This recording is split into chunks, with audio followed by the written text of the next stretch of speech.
Hello. I think we're live. Let's see. We are here. We're live. Only 2 minutes late. Not too bad. That's all Hello, right. everyone. Welcome. Welcome to FOMO Book Club Live. I'm going to have the spoiler warning ticker taping across the bottom here. We're going to be discussing Clockwork Orange, Anthony Burgess's 1962 dystopian classic. And we're going to be talking about it at length with lovely Gemma from Gemma Books, my co-host for FOMO. Hi, Gem. How you doing? And yes, we're going to be talking about, it's quite a controversial book, and there will be a lot of spoilers. And I also have to say that we'll be talking about some quite difficult topics because it is famously a very disturbing book and a lot of disturbing things happen in it. So we will be talking about some things that might be quite triggering for people. We won't be delving into those in too much detail, but the book has a number of quite violent things that happen within the book, and are quite difficult. I found difficult reading, actually. But so we'll be able to we'll be talking about that. So if that sort of thing, if you think you might be triggered by anything like that, maybe not the book for you or the discussion for you. So yeah, what would you say, Gem? Yeah. I like your cover better, actually. I've got the old cover, but I like the milk cover. Yes. I don't know if you can see I spilt something on it, so there's like a mark on it, but I don't think you can see it on there. You can't see it. Oh dear. It was interesting. It was and interesting. Also, yeah, it's a small book that packs a punch, I think I would say. Yes. Yes. I mean, there's so many elements to sort of unpack.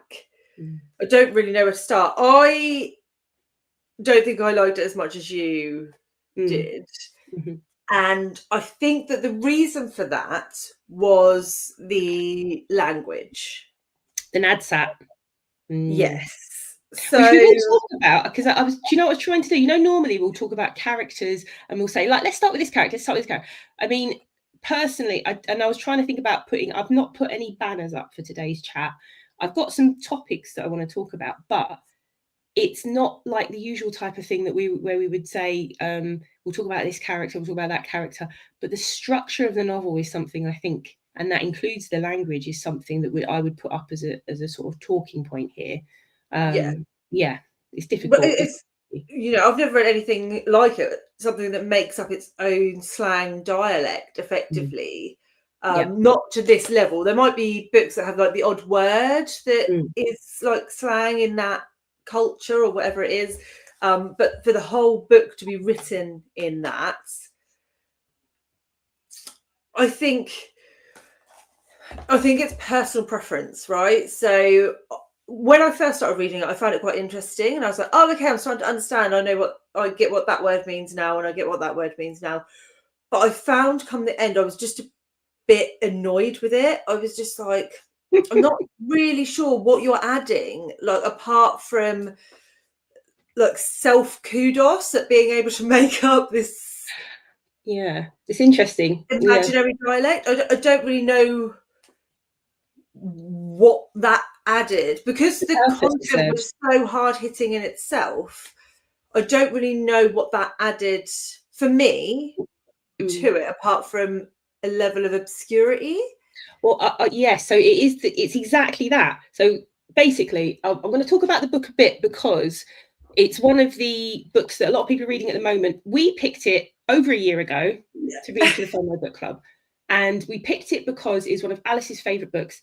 Alice loved dystopian fiction, and this is quite possibly one of the most famous dystopian novels of all time. In fact, it's got quite a lot of plaudits, and it's been chosen for a lot of top 100 books of the 20th century lists, right? So it's a very well respected novel, and I think it's a brilliantly crafted novel. Like, the structure of the novel, I'm really impressed by, and it turns out that the NADSAT, the language that, because Burgess apparently spoke quite a few languages, and he created this because he wanted to write about this youth perspective, this very, we'll talk about the main character, Alex. He's literally the most, like, horrific version of a person. He has no guilt, no conscience. He's very violent. He just takes what he wants. He doesn't think about other people, all those things. And the violence and the acts that he commits in the book, Anthony Burgess wrote the NADSAT to dilute that so that we could read it without it being so in your face. So basically, when he's describing one of the most horrific scenes in the book, or a few of them, there's more than one, but when there's some sexual assault scenes in the book, and when he's describing those, it's to give it that layer of obscurity that you were talking about. So that's the whole purpose of it. It's to be able to discuss quite violent, horrific acts and to put them in them. And so the book is it's his most famous work, and he wrote loads. He was a writer, he was a composer, and he famously, he wrote in the introduction to the book, the one of the later versions, that he is the most associated with this book, and he wishes he hadn't written it, because the Stanley Kubrick film is what's made this into the well-known thing that it is. And there's a lot of controversy around it. The Stanley Kubrick film, he went to see it with his wife, and they were sitting in the audience and they're watching the film, and he said, "Oh my gosh, I created NADSAT to hide this violence so it wasn't foremost in your mind. So you're trying to work out what's going on, so you're not really thinking about the actual violence. And I'm seeing it all on screen." And if he felt that film, it glorified what he was trying to obscure. So yes. So it's really fascinating when you think about this way he's chosen to structure it and how clever it was. I think the Alex sounded so real. And the NADSAT and the slang sounded so real to me. But I thought that was really fascinating, because he and Kubrick also, there's another controversy around it, in that the last chapter of the book, when he got it published in America, and he wrote the book, he wrote it in about 3 weeks, and he said he wrote it in about 3 weeks, and he wrote it, and he was quite open, he wrote it for money, because he was having a few issues at the time in terms of his health and things.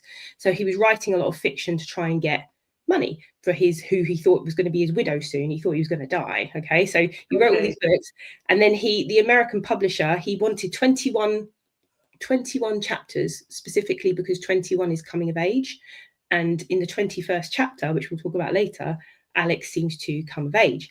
And the American publishers don't like odd numbers. They didn't want that at the ending. They thought it was a soft ending, and they wanted to end it on the 20th chapter because it was more controversial. And that is what Stanley Kubrick put in the film. So basically, there's a lot of controversy. So if you've ever seen the film A Clockwork Orange, which I saw when I was younger, and I couldn't imagine watching it now. I wouldn't want to watch it now, the film. But so this is a really interesting book to talk about in terms of what he might have intended, what people know it for now because of the film, the lost chapter, and what that adds and what that changes about the story. So we'll get into all of it, but let's see about comments. But does that help you think about the language and the structure a bit differently now? Yeah, it does. And I think as you were talking about it, because obviously what we see in the story is that as these adolescents grow up, they actually transition out of that language, right? So adults don't speak with that slang, and even his friends that he sees later in the book, as they've grown up, they're now not talking in the same way either. And there's an element of, as reading it as an adult, I don't know if this was an intention of his or not, but it feels like we're not supposed to really understand everything that he's talking about. We're not. And the same though that I wouldn't understand everything that the youth of today are talking about, right? Like, an example, my 6-year-old has come home and he's obsessed with this phrase 6-7. 6-7. I know, one of them said it to me the other day, and I was like, "Don't you know what it means?" I was like, "I think it's just something that you're all saying to annoy grown-ups because yeah. Which is basically not a nonsense term, right? It's like we're not supposed to understand. But this is exactly it. It's a power that youth have, isn't it? And we all had it. There's like there's a dialect or a slang and things that you use. Like he mixes Cockney rhyming slang and Russian and all sorts of things into this language, and Cockney rhyming slang was used so that some people couldn't understand what you were saying. It is purposely used to obscure understanding. So you're quite right. It's like it shows you a change in maturation. When they're ready to take part in society, they're suddenly speaking in a different way. And how we present ourselves and our identity is really linked with our language, very much so. So And I yeah, kind of, like, I'd love to have Alice's opinion now. I know. Like, because obviously she read it when she was quite young and loved it. But I'd love to know, if she reread it now, would she have the same opinion? Like, coming out as an adult? Like, it'd be really interesting. Yeah, I'd love to know. I'd love to know as well, because I, like Alice, read it when I was younger. I read it when I was 18, 19, I suppose, maybe. And I loved it. Absolutely loved it. But I'm a big fan of dystopian fiction, and this was a dystopian classic. And my opinion of it as an adult, well, I'm still trying to form my opinion. I wouldn't say that I loved it in the way that I did when I was younger, because I found it so hard to read the violent parts of it. I found that really disturbing, and I didn't want to be in Alex's head. And the older I get, the less I want to read about those things, and the more I think it's because that, and someone mentioned this in the comments of my video the other day when I mentioned it, you know, the older you get, the more understanding you have of these acts and the impact of them, and therefore and I'm not as, I can't distance myself from it as much as when I was younger. I could just see this as purely a work of fiction, didn't bother me. And much the same as horror, that's purely a work of fiction, doesn't bother me. As I've got older, everything is just, you know, like, oh, I found it a difficult read, because I knew what was coming up in the book, so I found that difficult. And then, but I also knew that the second half of the book, which was also quite distasteful, I'll be honest, but nowhere near as much as the first part of the book for me, which, yeah, being in Alex's head, but at the same time, it'd be interesting to talk about what you thought about him as a character and as a narrator. How did you feel about him? Oh, I mean, he was pretty despicable, right? So he was awful. And I mean, if we talk about the most horrific scene at the beginning of the book, in my mind, when he breaks into the house and the woman is there, I'm not going to go into details. No, you don't need to go into details. But that scene was, whoa, in my mind. I was like, what just happened? I knew it was about violence. For some reason, I hadn't thought sexual violence would play a part, and I don't. That was pretty naive of me. I thought it was going to be more gang violence. If you're not prepared for it, it is shocking. Sexual violence more than any other kind shocks me more. When I'm not, if I go into a book and I don't know it's there, it really, I do find that shocking. So I'm not surprised that you know, yeah.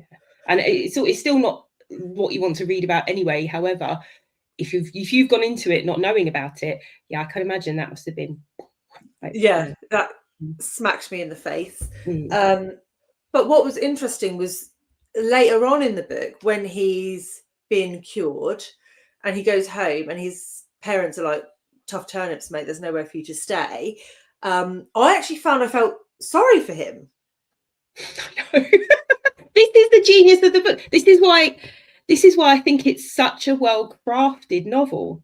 It's so well-crafted because there's a sympathy. There's a part of you that sympathizes with this kind of, you know, he's a sociopath, isn't he? He's got no empathy for anyone else. However, he does have a lot of emotion about art, about music and everything else. So he's not like completely like a complete emotionless psychopath. He's not. But he is, in terms of people, in terms of what he takes and what he wants, he's just, you know, he's horrific. But the sympathy was only so much, wasn't it? It's not like you completely felt like, it's only like a little bit.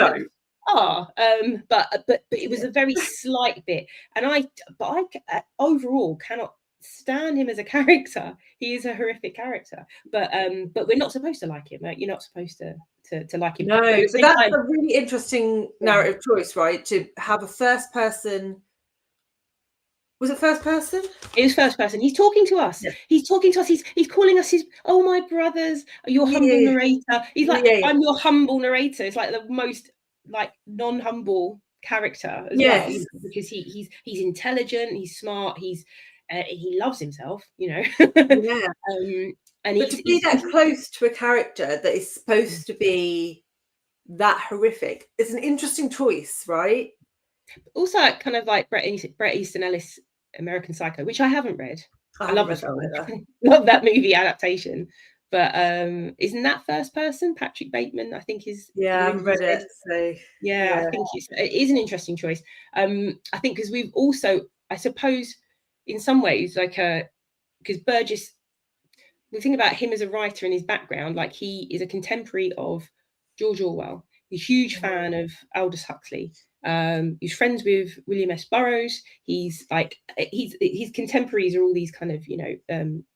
I think if you liked those writers, you'll like A Clockwork Orange, or you'll at least say like. It's a really weird book because I can't say it's a book. When I say I enjoyed it, I find it compelling reading. I find it really well structured. I think it's a really amazing kind of thought experiment. I don't think I'd ever want to read it again now in my lifetime. I've read it twice now, and the first time loved it. Second time, I'm so like in shock with what I've been reading. Yeah, I'm shocked by it more the second time round, which is weird because I knew what was in it. So it's strange to say that I was shocked reading it a second time round, but I was. Yeah. I suppose we've got a lot of comments, so just go to some of these comments. There's a few people here. Say hello. Hi, Gareth. Gareth's here. Oh, hello. Yay. He says the language is almost Brechtian, how it creates distance for the reader. Oh, see, Bertolt Brecht, I'm assuming you mean, but I don't know what is that. Like, explain that a bit more for us, please, Gareth, because I'm not familiar with what sort of Brechtian would allude to, really. And hello, hello, lovely ladies. Hello, Alan, and Alan's here as well. A teacher in high school showed the film. I was so disturbed by it. I mean, they showed the film. Oh, shocking. Ooh. I was traumatized. I'm not surprised. I started ditching the class because I associated the teacher with the film. And again, another film that I watched when I was younger. And now I'm like, no, I can't. If I can't take the book now, I could definitely not watch the film.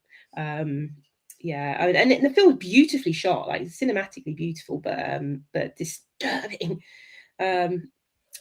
What makes it more shocking is the flippant way Alex does these horrendous acts of sexual violence. He's utterly sociopathic, absolutely. And the famous scene in the film, I'm going to relate to them, but Malcolm McDowell made the choice to sing "I'm Singing in the Rain" during that scene to make it even more shocking, like he's more flippant and more like it's like this playful thing, and it comes across as like it's absolutely shocking.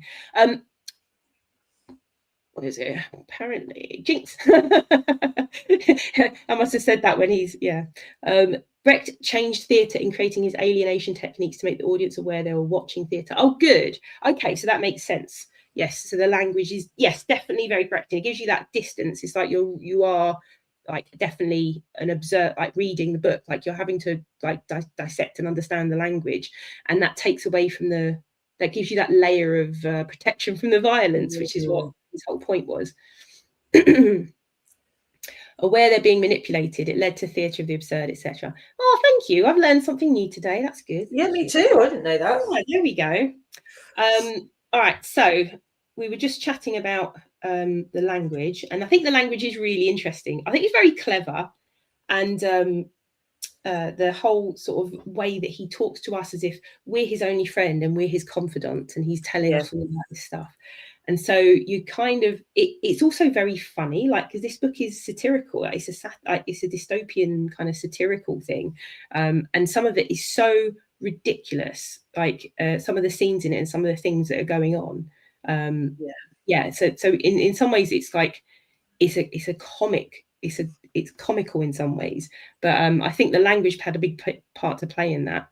And I can just imagine this being a real language. And I think Burgess had seen, because he'd been living abroad after the war, and he came back to England in the early 1960s, and he saw this sort of disaffected youth hanging around coffee bars and a lot of gang violence, you know, Mods and the Rockers, all that kind of stuff. Very schizophrenia.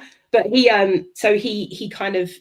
also said he heard about this idea of curing young criminals because the prisons are getting full up by conditioning them, and he was horrified by it.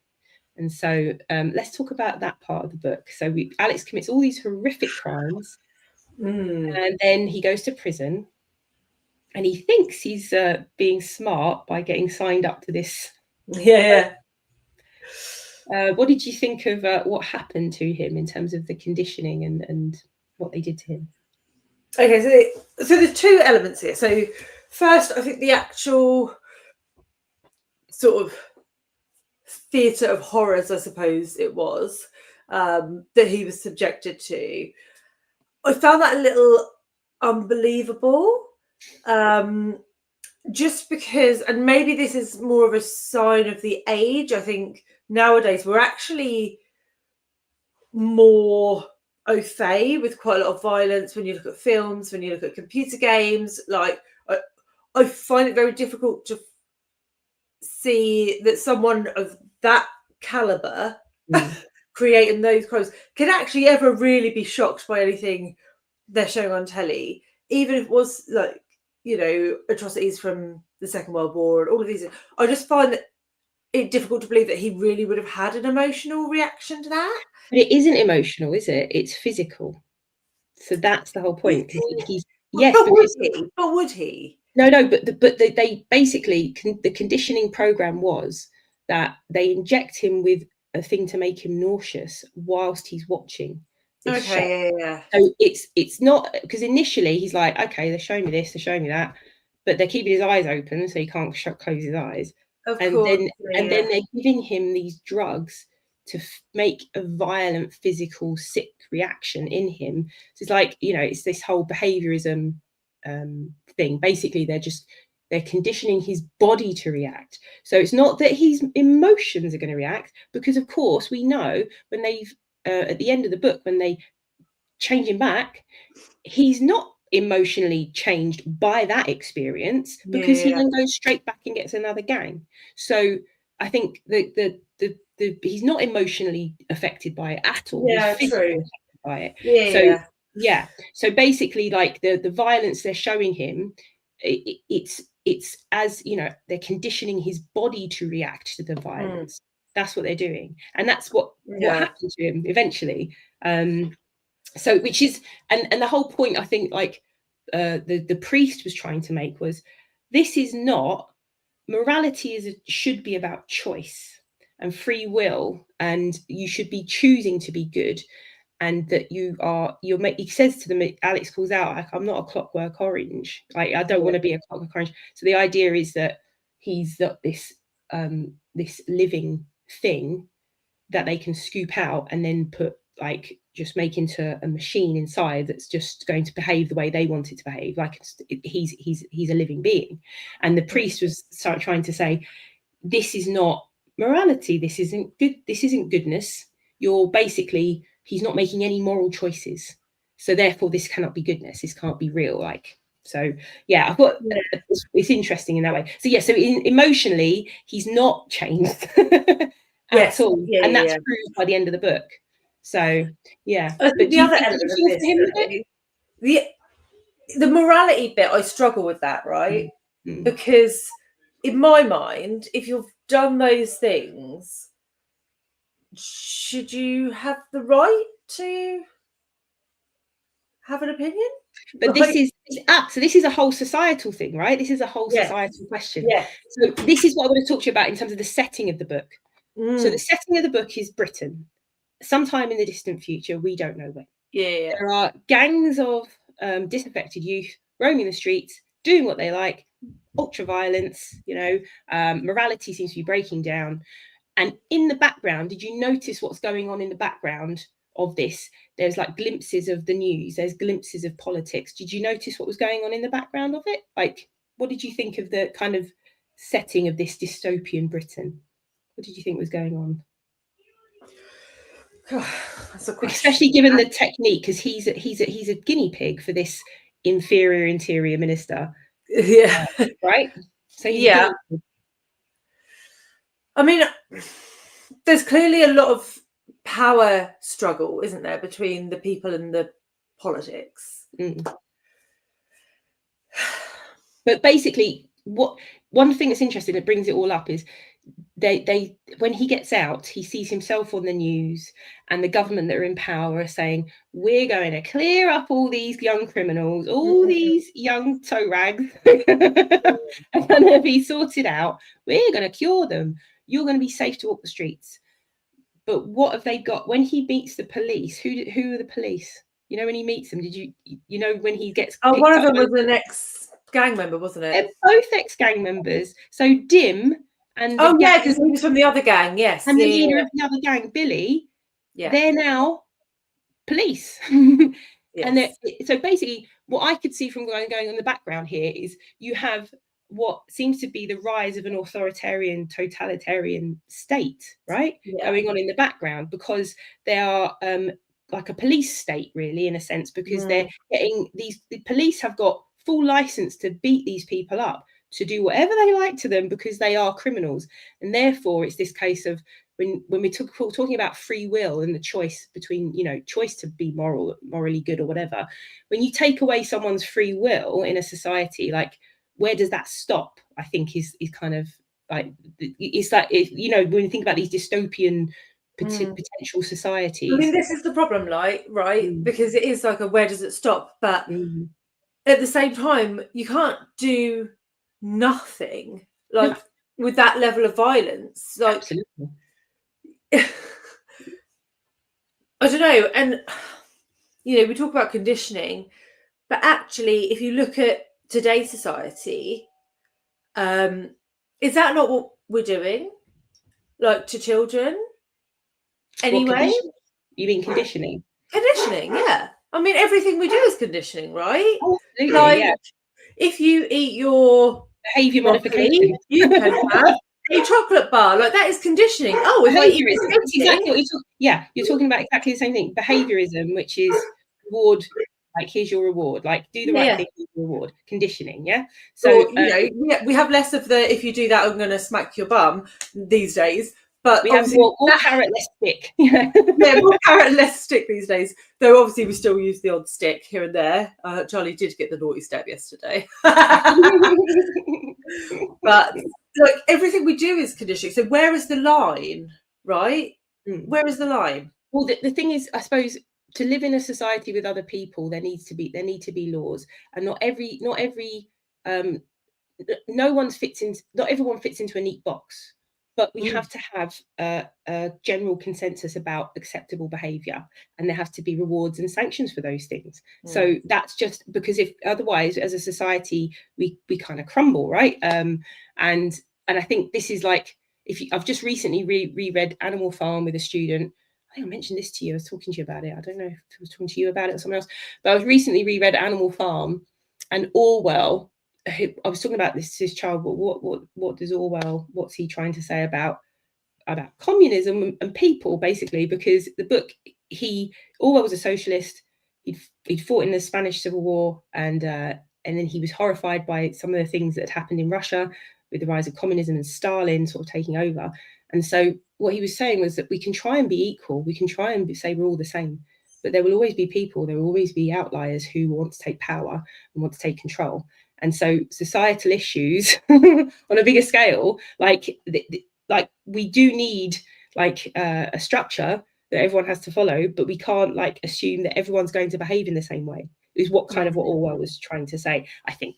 And it's a similar thing to what you're saying. We do need certain conditions and rules, but what happened with, I think what Burgess was terrified of was, where does it stop with these? If you're going to condition him to this extent, and then you suddenly decide, well, actually, we don't like this as a standard, like, for people, we think this is wrong, so we're going to crack down on that as well.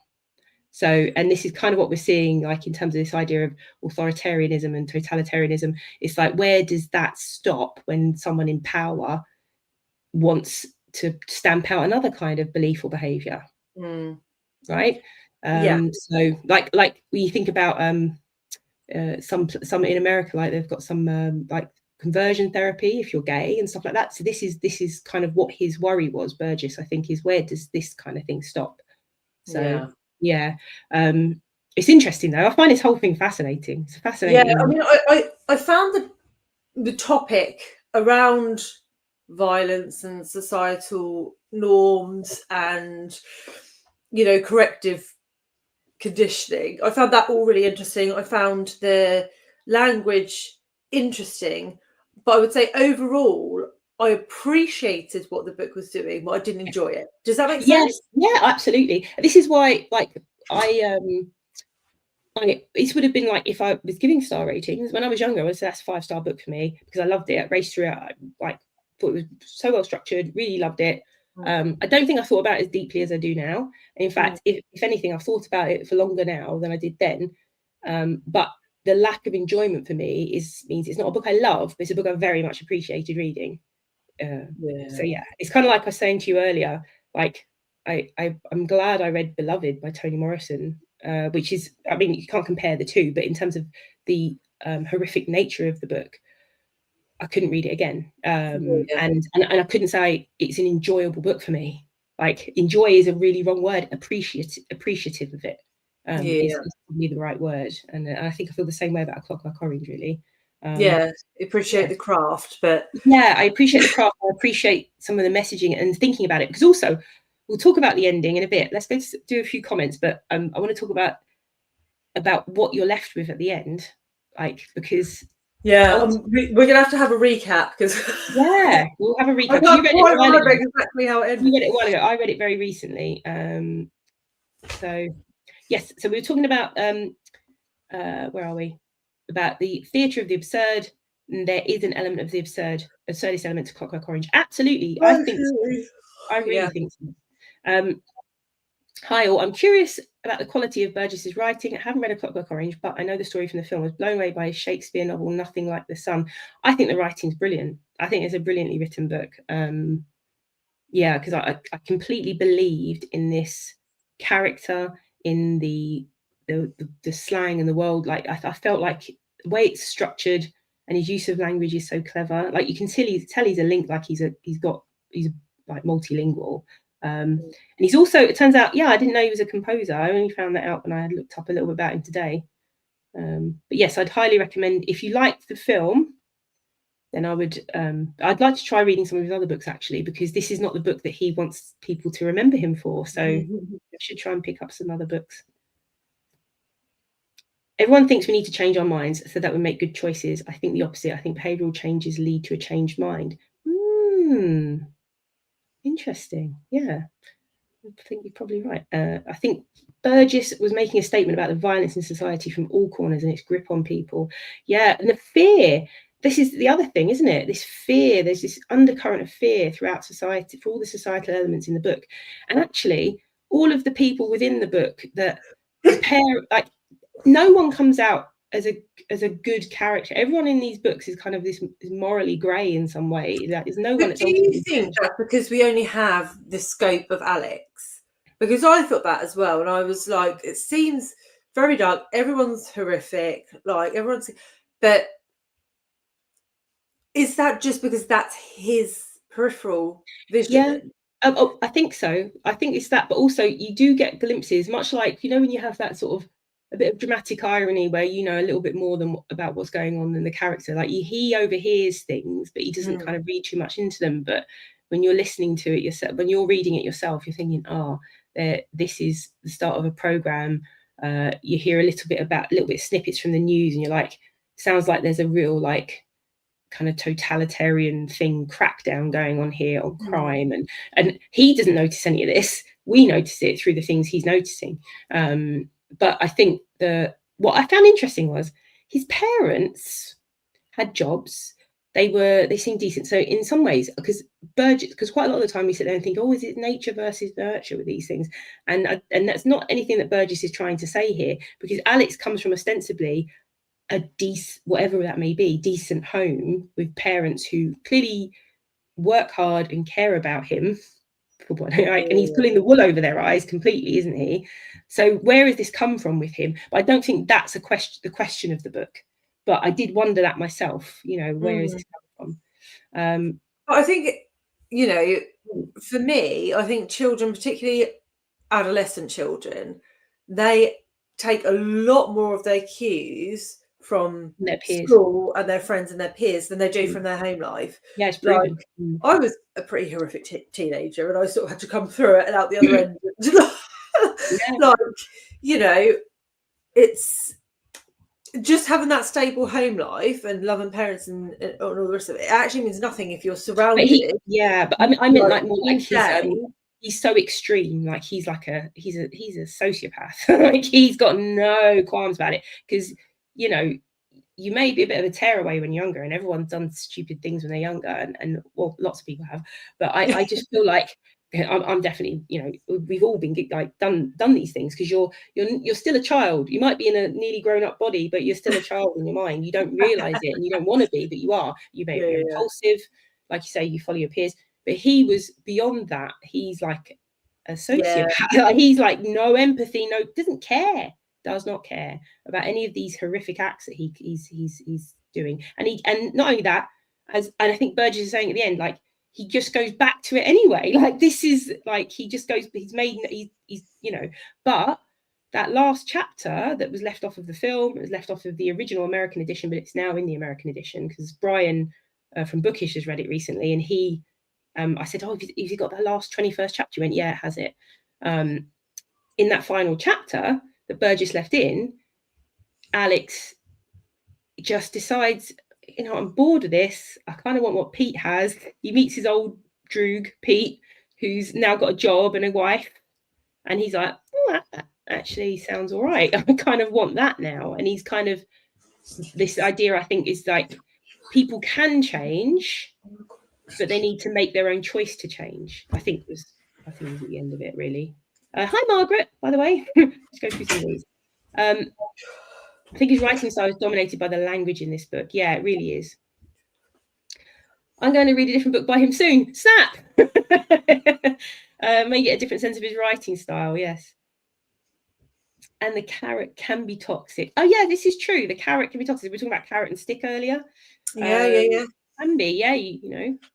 What was that Victorian maxim they used to say?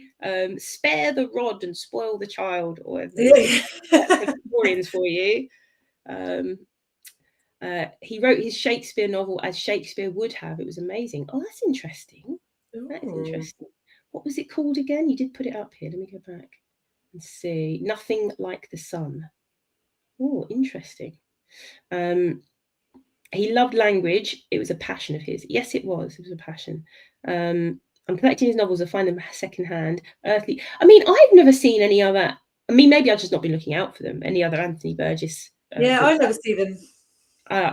So I picked up this edition of A Clockwork Orange. I was so pleased to get this edition as well in an Oxfam secondhand. It's iconic, isn't it? That cover. Yeah, it's an iconic cover. Exactly, it's wonderful. Earthly Powers is apparently the magnum opus. This is a thing to do. Is like, I remember we had this discussion before, when you discover a new author, which book should you read first? I was like, the one that everyone considers the best. Should read that one first, because if you don't like that one, you're not going to like any of the others. Yeah, true. Orwell's Animal Farm is so nuanced and complex, it's quite deceptive. Oh, I love it. Such a great book. Clockwork Orange also creates a huge complex debate about violence, youth culture, crime and punishment, and authority. Exactly. Yes, we're having that debate. This is why I was so excited to talk to you about it, because I'm like, oh, I love a little bit of a moral. Oh, actually, I mean, I know this wasn't the point that Gareth was making, but it does remind me a lot of Crime and Punishment by Dostoevsky. Oh, interesting. It has very similar vibes, because it is from the perspective of the violent person.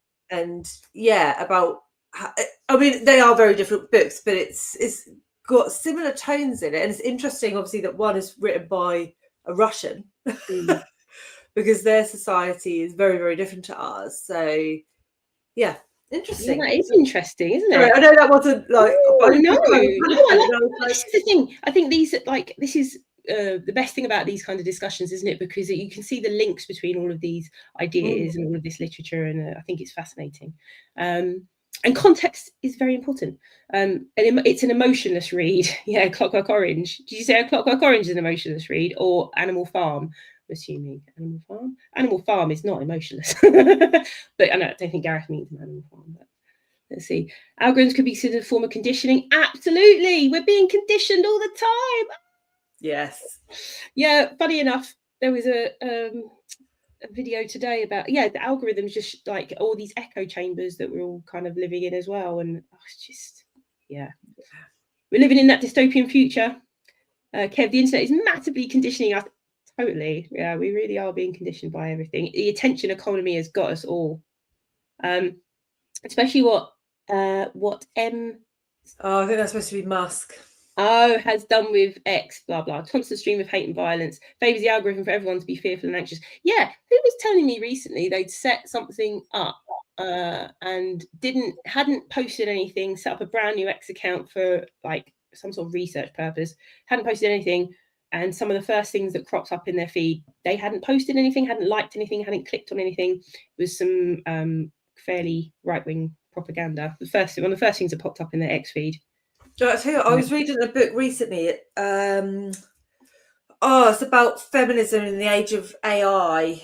Interesting. It was a non-fiction book, and it talked about how they'd put effectively a chatbot onto Twitter, and within 48 hours, it was racist and sexist and homophobic, and it was just spewing hate, like a chatbot that has, just from what it was consuming on the platform. And how quickly you're directed through these things. And they've done experiments on TikTok and stuff as well to see how quickly young children or whatever, someone interested in K-pop might end up in down some funnel, and it's really concerning, and even more reason that we should be, focusing on critical thinking and analysis skills over everything else in schools, really, over, fact and whatever. Facts doesn't matter, so much as being able to critically look at something and wonder why you're being shown this and what, and questioning everything. It's frightening. It's been happening since it started. Yes. It has. I've never been a Twitter person, so I was in the beginning. I thought it was a great thing, very much in the very early days, because there was teachers using it for disseminating like educational research and stuff. So it was really useful for that kind of thing. But it quickly became really toxic. Like I just got out of it. Nothing Like the Sun is a reference to Dark Lady, for whom he wrote his sonnets. Oh, interesting. I've got a book over there by a Carla called The Dark Lady, which is set in Shakespearean times. I have that on my Kindle. Yeah, I love a Carla. Great. My love is nothing like the sun, done be her something. Oh, good. You remembered more than me, Margaret. I'm at a stage in life where I mainly read fantasy and fairy tale retellings, but this is why I need something. I went completely from that to something fairly light.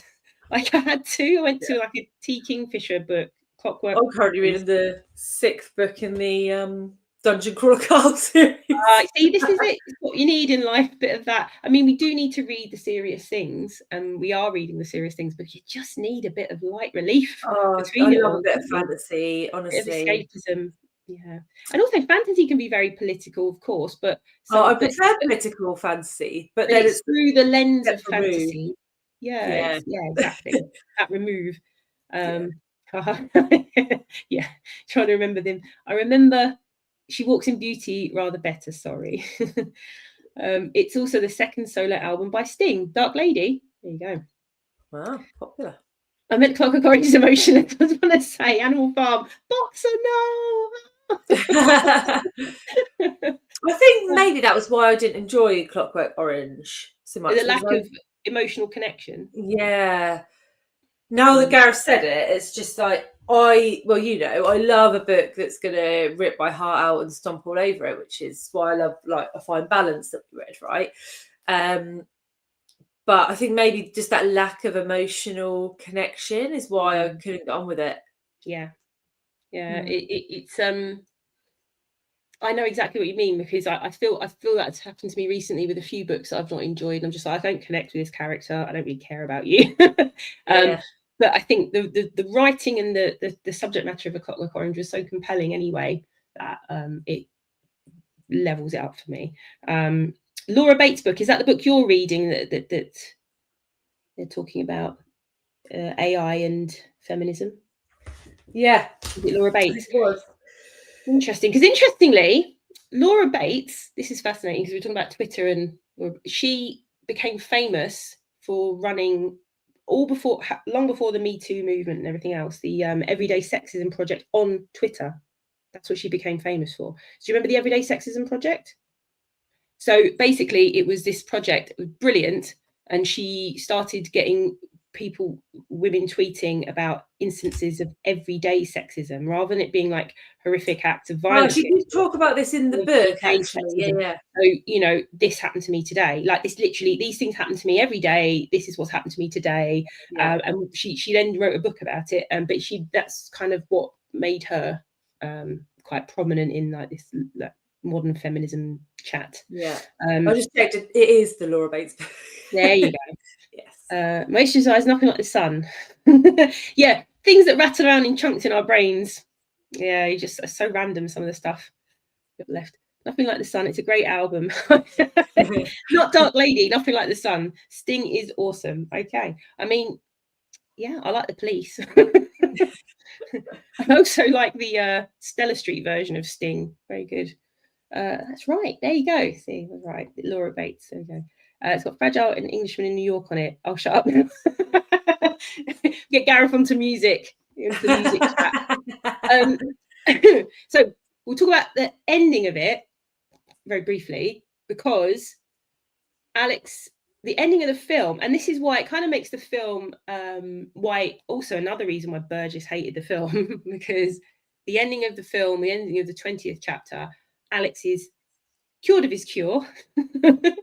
Yes. And he's then, just going to go straight back out, get another gang of droogs, and get, just go on about his business, going to the milk bar. Milk. Yes. He's drugged milk, going to the old milk bar and, ultra violence and what have you.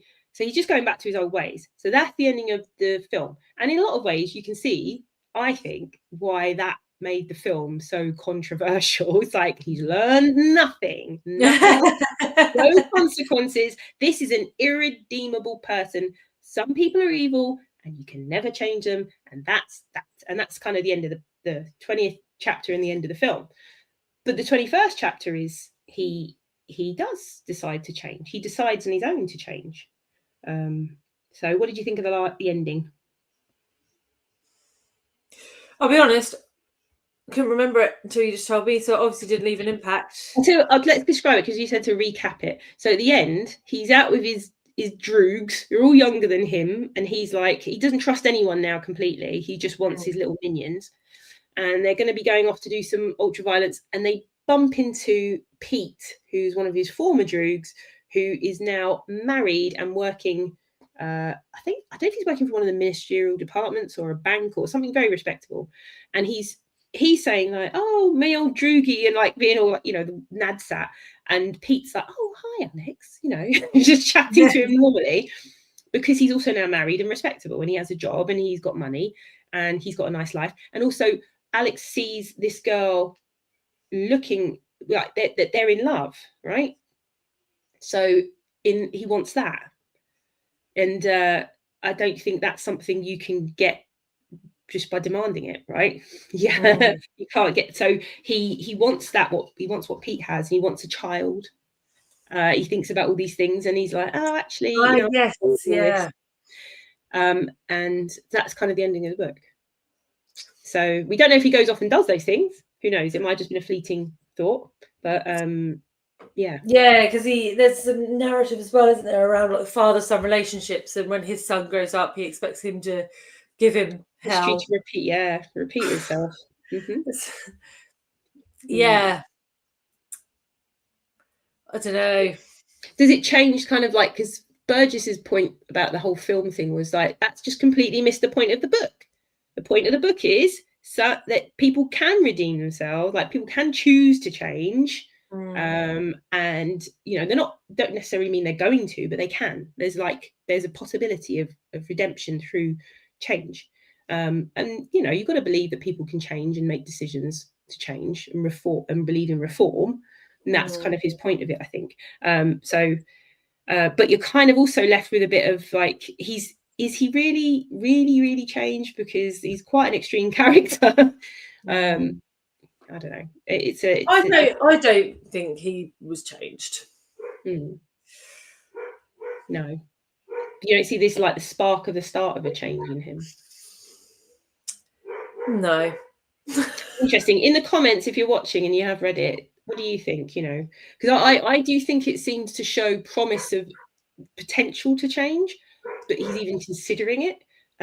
Is because in the beginning it's just like, this is my life, I love it, you know, if I want money I get it, if I want sex I get it, if I want this I get it, if I want, you know, and he's quite, you know, he's but in the end he's kind of considering a different kind of life, which may not be what he goes out and gets or does, but he's starting to consider it. I just think that sort of change, that's a significant change, right? Oh, absolutely. I found it unbelievable that he would do that. So I know but it's kind of an unbelievable, like, oh, that's a bit of a quick change just to meet Pete in the street. Go, wow, that's nice. But, yeah. I mean, I believe he probably thought about it for about 3 seconds and then probably went out and committed some horrible crime, because I don't think he had the strength of character to actually see anything through. Like, that was difficult. Like, he was only able to see things through that were easy, right? So I don't think he would ever have changed. So in a way, I kind of agree with Kubrick in ending up where he did, because I don't believe he would have ever changed. I think the way that it was done so swiftly, and the way the book was kind of finished off quite quickly, but it is an absurd book. So in lots of ways, I suppose it's a bit of absurdism about him, but I feel so in terms of the book, like the character and what we know about him, maybe that was a bit unbelievable.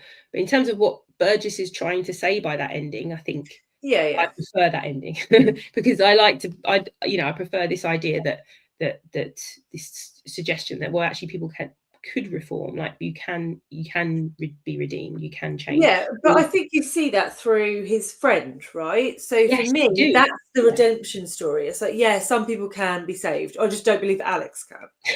That makes complete sense. So because Pete is what he's like, okay, I like that now, I want to be that. So Pete is this kind of example of someone who has, and actually he was like less into the ultra violence and all the stuff than the others, it seemed. I think like he wasn't one of it was because it was Georgie and Dim that like kind of were leading when they were doing their little revolt against Alex, weren't they? I think. And then you see all these kind of things that happen. So one of them ends up dead because he gets killed as in breaking into a house. One of them ends up okay because he becomes a respectable person, married man, and then Dim becomes a copper. Yes, but really only so that he can subject violence legally.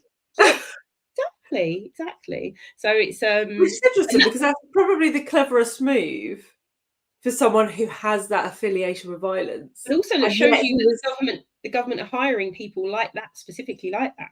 Yeah. And that he was supposed to be the stupid character, but he made quite a smart move there. Yeah, so there's all these futures ahead of him potentially, which is interesting. There we go. Is that social conditioning? Oh, you mean what Alex seeing what Pete has and wanting it, perhaps? I think so, yeah. He's fitting into a socially acceptable way of life. Yes, exactly. And that is the thing, isn't it? We can talk about having freedom and having free will, but you can't have complete freedom and free will, or we would have chaos, because some people would choose to be like Alex and we would have absolute chaos. So it's very interesting. I find all these discussions fascinating. The interesting thing as well I read about was Anthony Burgess's first wife, the break-in and the assault that happened to his first wife during the Second World War. So he was stationed in Gibraltar. While he was stationed away, he was newly married, like they weren't long married, and while he was stationed away, I think she was pregnant, and during a blackout, she was the house was, I don't know if I'm sure it's, I think it was a house was broken into, but anyway, she was assaulted by 4 deserters, American GIs who were deserting, and lost her baby. So yeah, it's horrific what happened to him. So he's kind of it's like interesting that he chose like to be in the mind of a character like committed maybe to try and understand it. I don't know. But yeah, his first wife, don't you know, she mustn't, like, I don't know, she died of alcoholism. Yeah, so horrific, his like personal life. But he's obviously experienced these horrific crimes in his own life. Yeah. So to choose to write about them, maybe it's a bit cathartic. I don't know. Maybe he wanted to believe that people could be reformed. That's awful. It's really horrific, isn't it? Yeah, and he basically wrote the book because he I think when he was diagnosed with something when he was living abroad that he thought he was going to die, and he came back to the UK and started thinking, I've got to leave my wife, leave my widow with some money, as she will be. But he didn't have whatever it was they diagnosed him with, and he lived till 1993. He died in 1993 or 1994 or 5. Yeah. So yeah, fascinating person. But I definitely would like to think, like, based on what everyone's saying here about his writing, maybe try another of his books. Yeah, it sounds like they could be quite different, like a lot of variation between his books. Yeah, because apparently he's quite a humorous writer, right? He's apparently he likes to write like humorous things, and also loved to write music. He wrote a musical for Clockwork Orange.